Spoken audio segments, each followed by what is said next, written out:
Yes, reka tubahe mwiriwe bakunzi ba Kangana TV aho muherereye mwese. Tubifurije ibihe byiza abakunzi bacu, mugire ibihe byiza ndetse mugire na weekend nziza. Hanyuma bakomeje kubura ababo tubahaye mpore, mukomere mwihangane.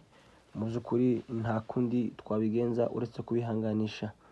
Hanyuma reka tuberizeho tubehe n'amakuru yiro mu karere ka Minembwe ndetse no mu mujyi wa Uvira cyane niho tubuze gukwamira kuko hari amakuru ameze neza kuri twebwe. Urumva abandi nuko nyine niko bimeze. Ibuvira hari umuniginigi utaroshe hagati ya FRDC ndetse na Mayimayi aribo Bazalendo.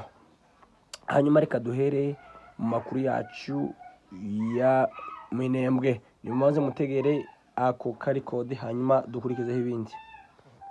Isai ndio watu bana sasa mimi napata sai aseba soda tena wote wanaanza toka tena kule kwenye balikwisha zingatia deja nani sangi yote imekwisha funga sangi yote bapige adui leo ndio ilikuwa prevu na baibu bote wanawaambia batoke bote kule na basoda tena bote batoke kule barudie Baraka.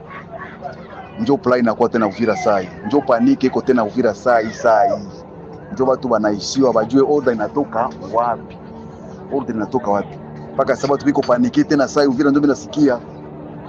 Ndio message nipenda nikwambie kwanza ile papa, kama huko na vinduko nabo kule mbele wengine kunaongea nabo waelezee na ongweni kusukumia audio yenyewe kinatoka sai Uvira tena Solano mwenye anatumia ile audio ukikazi ile audio na yes amakuru yo mu Minembwe nuko uyu munsi wa none habaye na agasahu gakeya kamasasu y'umwanzi abomborana mu zukuri mu gitondo bagaragaje kurasaho amasasu makeya ayo namaho tumenye nyine umugoroba twabashe guhezwa n'umuntu usa nuri hafi yaho aratubwira ngo habaye amasasu makeya mu gitondo cy'uyu munsi wo ku cyumweru tariki 15 z'ukwezi kwa kabiri 2026 ariko ntibyatumye abakristo cyangwa se abaturage ba Minembwe badasenga. Abasenze mu by'ukuri bashima Imana ku burinzi bwayo ikomeje kurinda. Urebye neza nubwo bino byose bihari ariko migambi y'umwanzi kwari kumara abantu bose bagashira,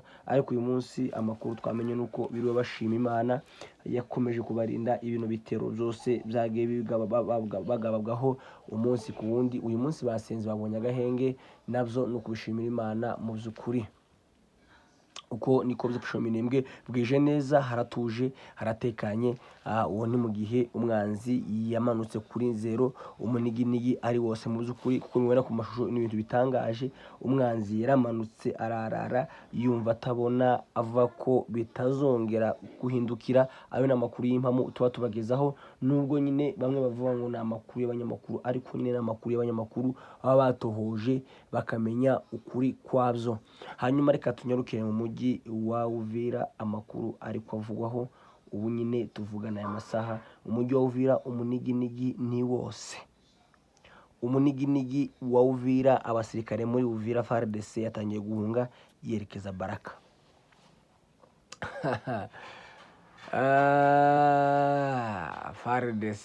FARDC ya Kilombo.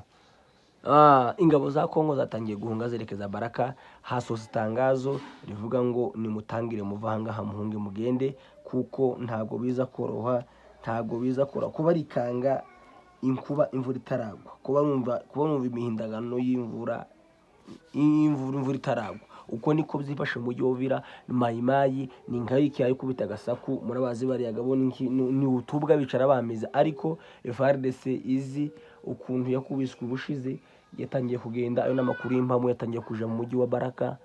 Umuniginigi wabaye muri Uvira, ayo n'amakuru yabaye ubu nyine mu isaha 9 z'amanywa. Nubwo dukoze inkuru amasasa nagi ariko kandi nibwo tubashije kuyegeranya neza nuko abasirikare bari kubahungira Baraka mu mujyi wa Uvira. Ntabwo umutekano umeze neza. Amakuru mubo bahaye itangazo babwiye ko bagomba kuva muri Uvira kuko ntago biza kuborohera, ntabwo hasa neza. Inyuma yo muri Uvira tuvuze hano zasange bavuze ko bitoroshe. Hari intare ziriko zirunduma muri Sange. Ayo niyo makuru ya none ahari. Yes, reka tuje muri Tanganyika. Muri Tanganyika amakuru tumenye ubu mugoroba nuko hari bato zarashwe n'abantu bataramenyekana. Mu by'ukuri ayo makuru nayo n'umuntu uri hafi naho biri kubera yavuze ko hari bato zari muri Tanganyika ndetse bahiye ko ari z'Uburundi, ntiyabimbwiye neza ariko yavuze ko ushobora kuba ari z'Uburundi zabashije kuraswa mugoroba, ziraswa n'abantu bataramenyekana kugeza no masaha, ndetse bakavuga ko n'izo bato zari zirimo abantu b'abarundi ndetse n'abatanzania. Hanyuma iyo bato ikaraswa bimwe byahatari mu buryo n'abarindani batabashije kubona uburyo barokoka. Ayo n'amakuru abaye ubunye mu mugoroba n'amasaha ya 11 Njubimbwiye ari hafi yabyo, avuze ko iyo bato yabashije kwaka umuriro kuko yarashwe mu bintu bitunguranye.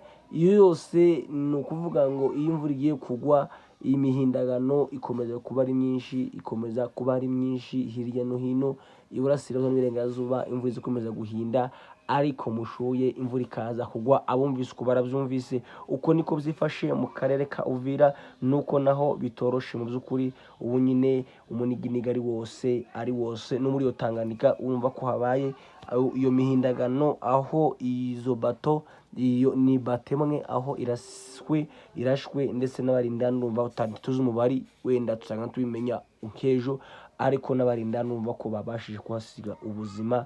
Ntabwo bizoroshe hariya, izose ni imihindagano y'imvura. Uko niko byifashe. Ayo niyo makuru y'umugoroba yabereye muri kariya karere ka Uvira ndetse no muri Tanganyika ndetse no muri Minembwe. Ubu nyine reka tubamenyeshe ko n'ubundi .0 ubu nyine yose iri mu intare ziratekanye. Mu by'ukuri amadubu ari muri .0 n'intare zasarambwe ubu zimeze neza, zahamweresha ndetse ziharana na lanche, aho ni muri .0 ubu nyine haratekanye hameze neza. Nubwo umanzi agikomeze gutekereza ko wenda azafata ahandi, satani buri gihe yibwira ko hari abantu bava mu gakiza bakamusanga. Uko niko byifashe hariya mu turere. Mukomeze mugire ijoro ryiza, abandi amanywa meza bitewe naho muherereye.